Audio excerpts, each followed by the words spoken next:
Can we talk about Arizona, Tennessee, which Yes. was which was probably the best Speaking of game, guard play, honestly. yeah. Yeah, Speaking speaking of guard play, um, so let's start with the refs okay. because Tennessee fans were not happy with the refs. You remember this date last year when Arizona played Tennessee. It was one of the most egregiously officiated games I've ever seen in my life. We talked about it, yeah. Arizona had 23 starter fouls. 23, Tate. They had three starters foul out, and the other two had four fouls. It was there were just so like I'll never forget that game because Kirk Reese starts the game with like six straight turnovers, and then on top of and then Arizona starts making a comeback, and it was just call after call after call after call.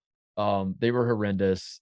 And it just stuck with me. And I remember we did the show, and I was like, Tennessee's a great team, but at the same time, like I'm not worried about Arizona because that was something what I just witnessed. Tennessee fans, Tate, after the rematch now in Tucson, Tennessee fans are saying the same thing. They're saying the whistle in Tucson was unfair. This was obviously payback for what happened in Knoxville. What say you, Tate, as a I man who said watched the game? I said to you that Tommy Lloyd, I hope that he went to that, officiating crew after the game last year and said, "You owe me one." And I hope that he hired that same crew. I didn't look that up, but in my mind, he did. He brought in the exact same crew from last year and said, "Do what you did in Knoxville, but just do it in Tucson." And that's how the game felt. I mean, let's just be honest. I mean, Arizona takes 27 free throws. Tennessee takes 10. You look at Yeah, the foul, discrepancy at the end of the game. It's a lot. And if you're a Tennessee fan, you have every right to be complaining and saying that was the difference in the game. Because I mean, Ziegler was amazing in this game. We could talk about Sakai Ziegler, but I mean, he's one of my favorite guards in the country, and this was a nice little breakout performance from him. But in general, if you're a Tennessee fan, you say if we get a fair whistle in this game, we probably come away with a W, which is totally fair. Because guess what? If you're an Arizona fan, you say, well, if we got a fair whistle in Knoxville, right. we come away with the W. So it felt very even, right? It was a payback game. It was a kind of, you did this, now we do this. We're all square. And then after the game, there was a little bit of a scuffle. Yeah. There was heated moments, and I think right now we need a rubber match because, and maybe we do it at a neutral site because we now know if we play a true road game that the officials are going to give home calls, and that's what college basketball is about. We all know how that is going into a game, but when it's right in your face like it was a little bit, especially last year in Knoxville, and then in Tucson this year, you just got to tip your cap and say congrats on the home game. I I do think there were the most egregious stuff was towards the end of the game. The Vescovy drive I think was on Tubelis. And I think it was like a 4-point game at that point, with like a minute left, and Vescovy doesn't get the call, and then I think Tyreek Key goes after the ball, and their bodies flying all over the Gets place, and absolutely rocked, and John they Higgins is just shrugging like I yeah, yeah, which is like almost like if you see a ref put his hands up, that's like almost worse than him not putting, because like Higgins is trying to say like I didn't see anything there, like that's not a foul. But I would almost rather you not do that so then I can tell myself that you just completely just didn't didn't see see it. it. You just didn't see it. But when the ref puts his hands up, he's like, "Oh, I saw it, but that's not a foul." And you're like, "You saw that and still didn't blow the whistle? I just How got is that wrecked. possible?" I just got Yeah. tackled. Yeah.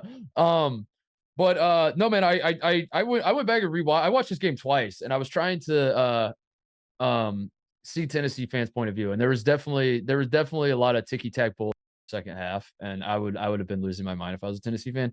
But I guess if you're like the biggest difference to me though is that Tennessee was shooting a lot of threes. Mhm. You're playing against an Arizona offense that is not physical. Arizona defense, I mean, that is not physical. Arizona has no interest in really playing defense. Most of the time we've seen these guys play. They are trying to, they're almost like wanting you to just shoot real quick so they can just go So play they can get the offense ball again. back. Yeah, Yeah. exactly. Yeah, they're like, we want no part of this. And Tennessee shot a lot of threes. And then meanwhile, like Tennessee plays super physical defense, and Arizona plays inside out. So like on the one hand, like, yeah, the fouls were definitely not equal. Tennessee is a team that, as Jimmy Dykes kept pointing out, they shoot way more free throws than their opponents usually. And on this night, they were not. And so that can be a little jarring if you're a team that's used to getting to the line and now you're not. But the factors at play of like Arizona playing inside out against a very physical defense, and then Tennessee shooting a ton of threes and not playing inside out. Like, I don't know, how many times Tennessee fed the post in this game. They barely did. Um, against a team that doesn't want to play physical defense, and frankly, like if you drive on them, they'll just let you go half the time and, and score at the basket if you want. Um, I think that makes sense as to why the fouls were imbalanced. Now, what I will say is that Tennessee, like the frustrating part if you're a Tennessee fan is you're playing the same style of defense you played all year, and all of a sudden they're calling this ticky tack bullshit, and that has to be frustrating because you're like, this is the Tennessee takes the approach of they can't call them all, you know, and there are a lot of defensive minded teams out there that do take that approach where they're like, we're just going to play physical, we're going to dare the rest to call them all. And on this night, Tate, I felt like the refs were calling them all, and Tennessee fans were like, "How are you? How was Yeah, how? Why are you doing this to us? Why are right. you doing this to us?" And Tommy Lloyd was like, "Remember last year? That's why we're doing this to you." Yeah, he shook the refs' hands and said, "Thank you guys. I knew that you could get it done, and they got it done on But this night."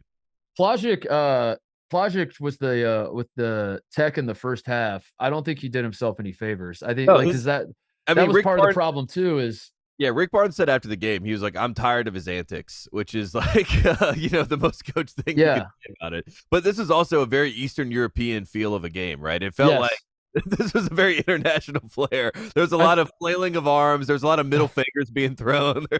I saw Ballo flip off the Right? Tennessee team as he was walking back to the It's locker room. amazing. I mean, and then Oh, Kirk Kreese is trying to fight. He's trying to get in their huddle. I mean, it felt you were watching like Euro hoops. So we if you're needed if you're an NBA fan, this was your type of game, right? yeah, You're we needed flares in the crowd right. and flags being like Kale massive needs to get oversized those flags. out. Yeah, just like people are waving flags of Molly.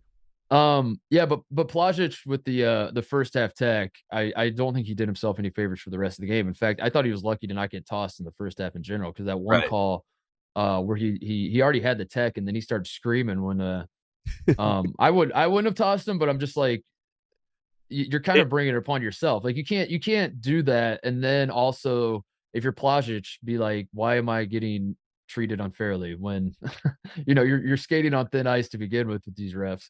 Um I don't know. There Friesa was flopping all over the place like he always does. He got a couple calls, but then other ones he didn't. And I don't know, man. Like I thought it was bad. I thought it was imbalanced, but I'm sorry to say Tennessee fans are gonna be very pissed off to hear this. No, they're not. They're a rational bunch. Tennessee fans are yeah, they're they're they're right. rational. They're level headed. I don't think it was as egregious as it was in Knoxville, but at the same time, I don't walk away from this game selling my Tennessee stock, if you want to No, put it that way. if anything, Tennessee's yeah, Tennessee's awesome. I love this Tennessee team. yeah, when I was talking about the ceilings of the teams, and I was talking about Gonzaga as a Sweet 16 team, when you look at Tennessee, I still think Tennessee could win the national championship. And I know that people hear that and they're like, Absolutely. Rick Barnes is the coach, and they roll their eyes and they say, "Show me in March." But in reality, Tennessee is that good of a team, and they have that good of guard play that they could win the national championship. And that is awesome. And I think both those teams that played in that game could win the national championship this year, Tennessee and Arizona. And if they play again in the tournament, it would be a great game because then the officials and the whistles and the home crowd and all that sort of stuff take it out. Let's see what they do head to head. The funniest part and the worst part about this game is that Arizona should have been riding high, but Kirk Kriisa does Kirk Kriisa things as he is prone to do and tries to get up in the face of Vescovy after the game. Courtney Ramey's right there next to him. They're saying whatever. They're pushing and shoving. And then you go into the locker room and Tommy Lloyd's having to reprimand these guys and discipline them and tell them to stop doing that instead of saying what a great win against, a top 10 team, at home. And that to me is why I worry about Arizona because whenever things are going really well, I said this to you while we were watching, Kirk Kreese is a lot like Reese Bobby of Talladega Nights fame, where Ricky Bobby's dad, played by Gary Neal. But every time things are going really, really well, he gets that little itch, and he's like, "I just gotta, I gotta get out of here." I Right? gotta self sabotage, or I Self. I gotta do something. And Kirk Kreese is Reese Bobby of college basketball to me. Every time things are going great. And Arizona's trending up and it's perfect. And you're like, this team could really do it. Kirk Kreese is like, watch this, and I don't think that's a good thing. I'm hoping that he grows out of that phase, but I swear to God, Titus, he cannot help himself, and he did it again in this game, and that took a little bit of luster away from me for giving Arizona a big time win at home. So. Well, I'm glad you brought this up because here's another controversial opinion I have. First controversial opinion: I think Houston's the second best team behind UConn. Second controversial opinion, Tate. I don't think I think Arizona is one of the 5 best teams in college basketball. I don't think Arizona can win a national championship. I don't think they can. I don't Because of the guard play. because of the guard play. And Mm. it pains me to say it because I absolutely love this team and we left Maui saying like this is the best team in the country, and I still feel like they can be. I do love this team, and they're so fun to watch. And Tubelis, we'll talk about it here in a second, very much in the hunt for Wooden Award. But I can't trust Kirk Risa. I can't, and I love the guy. I love watching. For some reason, like he's a total head, and the type of player that you should hate, and I do hate him in a lot of ways, but I hate him so much that I love him. Like it's like Yeah, so.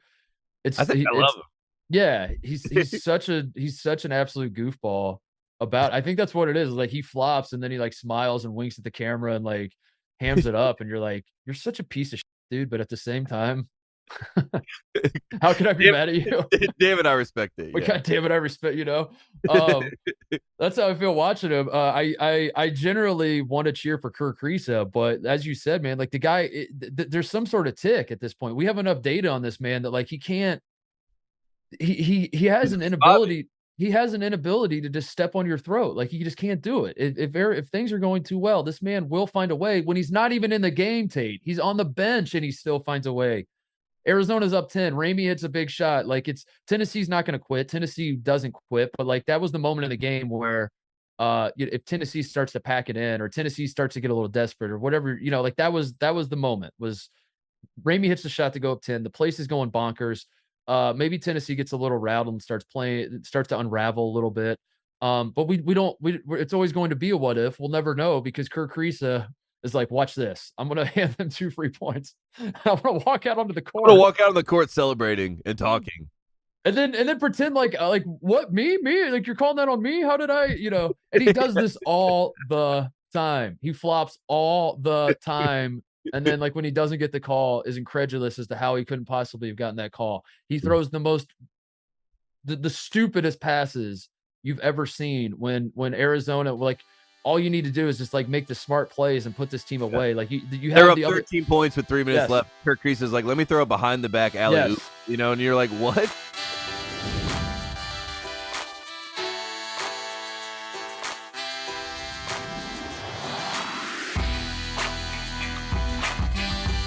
Hey there, thanks for watching Titus and Tate. For the full friend of the program experience, subscribe right below and come join us for all things college basketball. The action is heating up. Come join Titus and Tate.